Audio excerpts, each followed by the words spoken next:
Yo everyone, this is it, the show draft recap and team analysis. Listen, the show, this is where it's at, the show. And I've done some research. Let's just get into our draft. Loved our draft. It's always super interesting, controversial, crazy stuff happened you will want to know about. So we'll just go through it quickly, and I'm going to go a little slower at the beginning, go through the first 6 rounds, and then we're going to do overview of just different highlights of what happened there. So Piggy the Beast, which is Noah, Trevor's son, he got first pick as he won the minor league, and so he kept Hopkins and Juju, and with his first pick, of course, he was going to go running back, and he picked the best one on the board, which I believe was Mixon. Rabbi, who is Trevor Noah's dad, had the second pick with David Johnson and Dalvin Cook, and he went off the board, of course, Tyreek Hill. So good start with both of those Finstads. That's awesome. The third pick was Funk Jam, which is Peter, and he had Michael Thomas and Chubb as his keepers, and he shocked the draft with Kerryon Johnson. Like, I didn't know that was coming. He just loved Kerryon Johnson, and so he picked him. I was totally floored. I thought he was going somewhere else at running back, but he went there. Sheepdog, which is Brian. He had Julio and Ertz, which is probably the worst keepers that we had in the thing, in the whole league. But he went Mike Evans. Didn't go running back there, went Mike Evans. And so then Pete Carroll's Gum, which is Jake, which is Peter's son. And he's a fantastic, he's also the show champ. He had Gordon, Melvin Gordon, and Kelsey. I was convinced he was going running back, and then all of a sudden he pulled an Amari Cooper. I was like, what just happened? Are you kidding me? Now, I'm all for a guy like Peter and a guy like Jake saying, this is my guy, I'm going to take him. Now, I don't agree with that. I don't actually like either one of their picks, but I could be wrong. They could be wrong. Who knows? So I love how they were bold, and in that first round, they went after the guy they wanted. Now, which made it good for the rest of us, because then it pushed other people down. Wagner's fall off the Wagner is my friend Steve, and Steve's keepers were Mahomes and Barkley, which were not bad. And then he went and picked up Antonio Brown. So 3 wide receivers off the board right away. That's who I was hoping to get, was Antonio Brown. Then Vic's Doggy Daycare is John. And John picked, had Elliott and McCaffrey, probably the 2 best keepers if Elliott signed. He went off the board a bit and went for Kittle, and he's pumped about getting Kittle. Then, before the draft had happened, in fact, Trevor Finstad had been wanting to pick up, was talking about trading David Johnson, and so he'd been in some trade talks with me. We were talking Bell and David Johnson. We just couldn't agree. I like Bell more than David Johnson, so we had some issues there. I know he's talking to other guys, but couldn't pull off a trade. But then the draft day, Randy, who is the Saints, messaged me and said, hey, listen, I'm thinking about this trade. What do you think? And basically it was, if this certain guy was here, that we would swap picks. So I said, sure, but I want pick later on. So what happened was, the guy he was targeting was Damian Williams. And if he was there, it was guaranteed that him and I were going to swap the pick. So he went up and picked Damian Williams and my spot at number 8. And so he had Kamara and OBJ, and then picked Damian Williams. And then Sea-Dog, which is Christian, he had Gurley and Adams, 2 also great keepers, and he went after his Colts boy, Marlon Mack.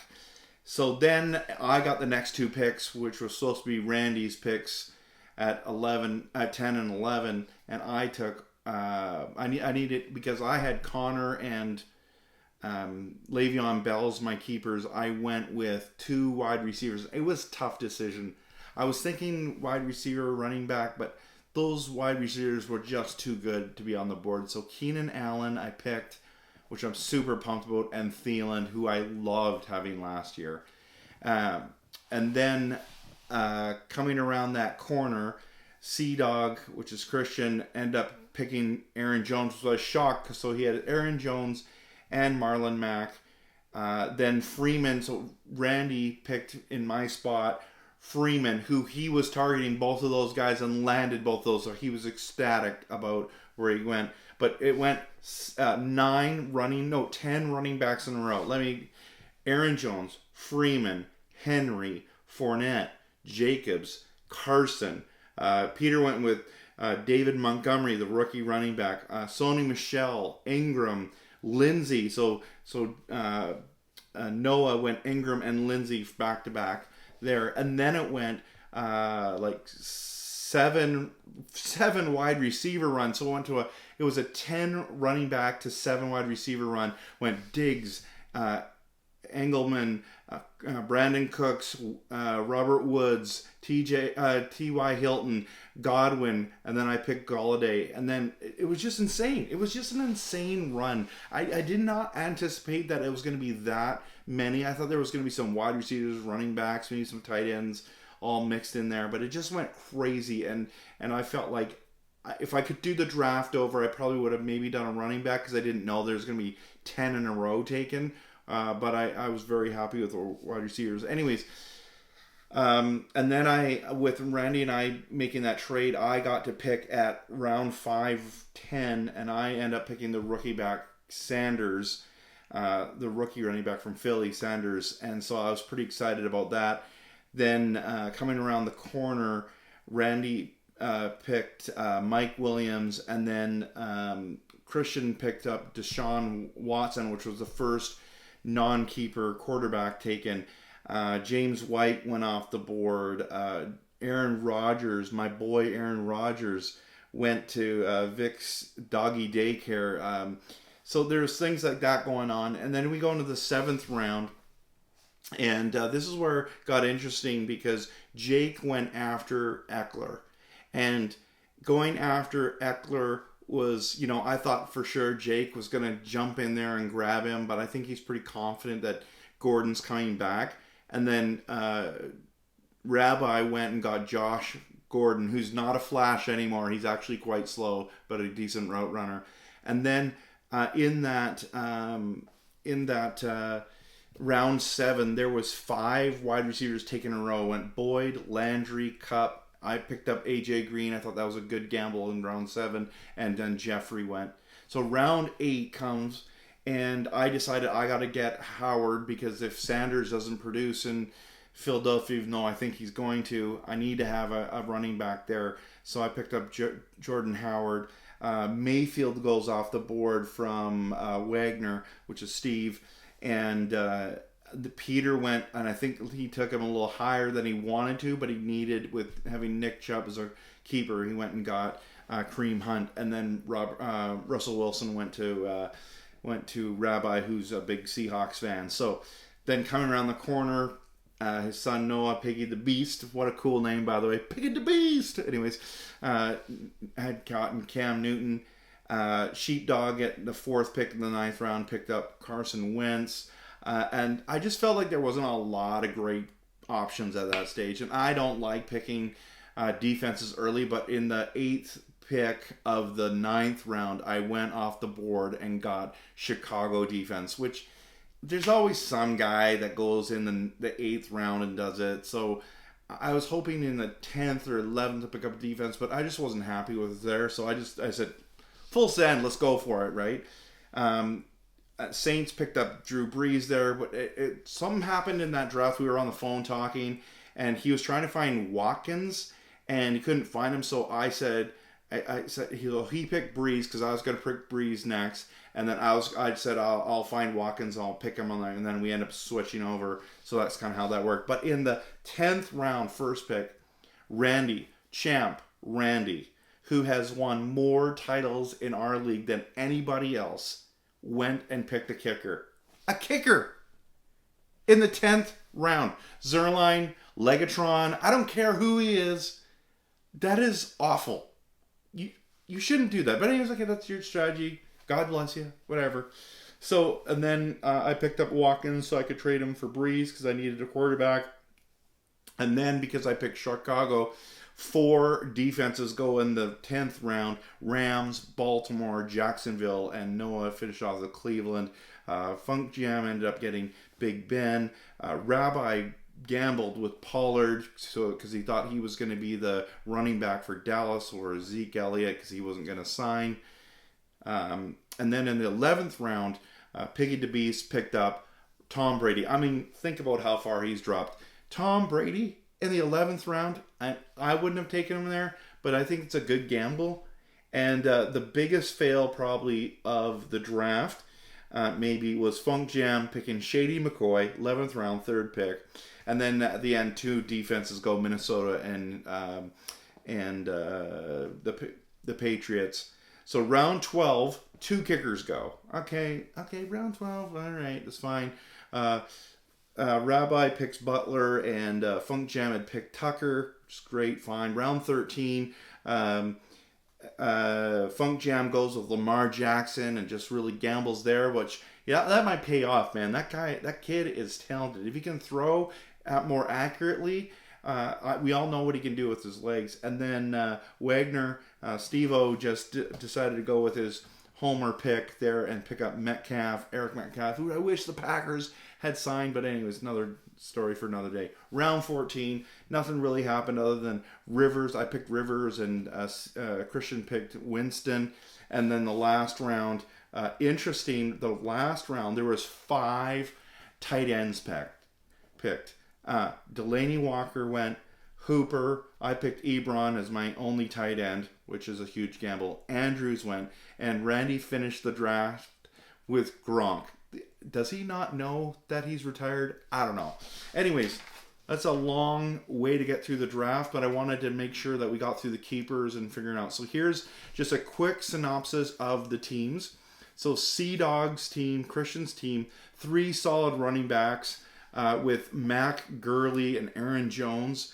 Then he's got an incredible wide receiver, my boy, Devontae Adams. But I kind of feel like he's really weak at wide receiver with Jeffrey as his number 2. And then he's got 4 wide receivers on the bench, and he's just hoping and praying that one of those guys becomes a stud so he fills that spot. But that's a pretty big gamble there.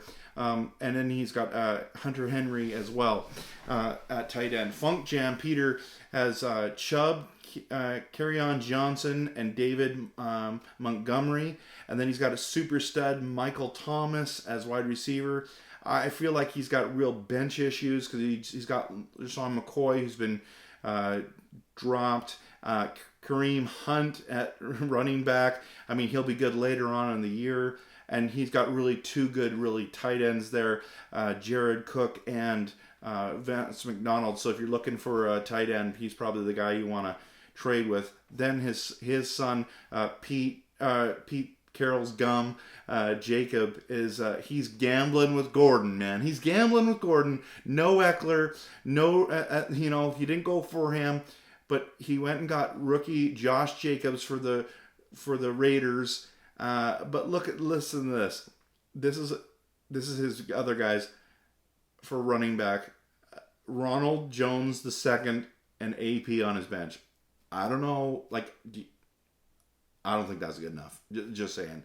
Good wide receivers, though, with Cooper and Woods, with 4 bench wide receivers and Boyd, Fitzgerald, Egler, and Sanu.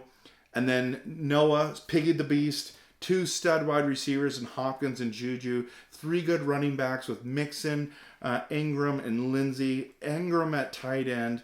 His bench has Breida, which he's hoping becomes a starter in San Francisco. Eckler and Jackson. So when Jake didn't take those guys, there is Piggy the Beast taking those guys. He could even start Eckler week 1, and he got Brady, and then I like how he picked up Ridley at wide receiver. Then his dad, Uncle Rico, which is Finstad, Trevor there. Anyways, he has 2 stud wide receivers in Tyreek Hill and Diggs, 3 really good running backs in David Johnson, Delvin Cook, and Sony Michael, and then or is it Michelle? I don't know. Whatever. Decent bench with Drake and Gordon, Goff to back up Russell Wilson at starter, but he failed again with Pollard. Sheepdog, so Brian, 3 great wide receivers in Evans, Julio, Brandon Cooks. Not a strong running back core with Carson and Coleman, depending if Coleman can produce. Good bench, though, with 5 running backs to make sure he's going to try to hope to hit on one of them. Latavius Murray, Geis, Royce Freeman, Thompson from Kansas City, and then I think he picked up Singletary that Shady McCoy's been cut. So not a bad, and he's got Ertz, so that's a pretty solid team there, considering if he can get his running back situation figured out. Vic's Doggy Daycare, John. You have stud running backs, bro. Elliott, McCaffrey, and Henry, that's a great start. But I think you're really weak at starting wide receiver. Godwin and Kupp. I mean, Kupp's pretty good. But I wouldn't... I mean, that's... You're starting those 2 guys. You're starting them. So... But you definitely are really high on Kittle. I had him last year. He was fantastic. So if he has another season like that, you'll be very happy. Then you got my boy Aaron Rodgers. Wish I had picked him up, but you got him. And then you have 4 wide receivers on the bench because you know that your wide receivers are not strong. And then you got the Rams defense, and there's some kind of stupid bug around my head here. So anyways, Saints, Champ Saints, I should call it. He's got running back heaven. Listen to this. Kamara, Damian Williams, and Devontae Freeman. And then you got wide receivers OBJ and Mike Williams. Mike Williams? I mean, well, let's look at his other running wide receiver. Shepard? Really? Watkins? Really? Like, dude, you need a second wide receiver bad. He did pick up James White, though. He had a good season last year as a bench running back. He's got Carlos Hyde and Henderson and Ballage. I don't even know how to say his name, the Miami guy. I mean, I don't think he's going to be very good, but anyways, whatever. And then there's my team, of course, Titletown. I'm actually stacked at wide receiver. I've got Keenan Allen, Thielen, Galladay, and AJ Green when he comes back off of injury. I feel like I'm really solid at running back with Connor and Bell, and then I'm gambling on the Sanders, which I think he's going to really produce. Josh Howard, Dion Lewis, whatever. Quarterbacks, I got Breeze and Rivers. I'm happy with that. Chicago defense, which I still think is the best defense, but I'm really weak at tight end. So every team has some strengths and weaknesses. I know this video has been really long, but I don't know. Looking at this thing and saying, like, who's going to win, I actually don't know. I actually think that this is probably the most competitive show we've ever had. And we've had lots of competitive years, but I don't look at it and say, I mean, there might be like one that we could say, well, maybe this is the weakest team, but really, like, anyone could win in any week. And so we don't really know. And especially when injuries hit, like, this whole thing changes, right? The whole thing changes in week 1. So this weekend coming up, it's going to be incredible. Week 1. NFL's here, guys. NFL is here. And fantasy football is alive and well. And this has been the show, Draft, Recap, and just going over the teams. I hope you've loved it. I'm really glad you're in our league. And let's have a great season, boys. Competitive, fun, and let's get some trash talk going. Let's go!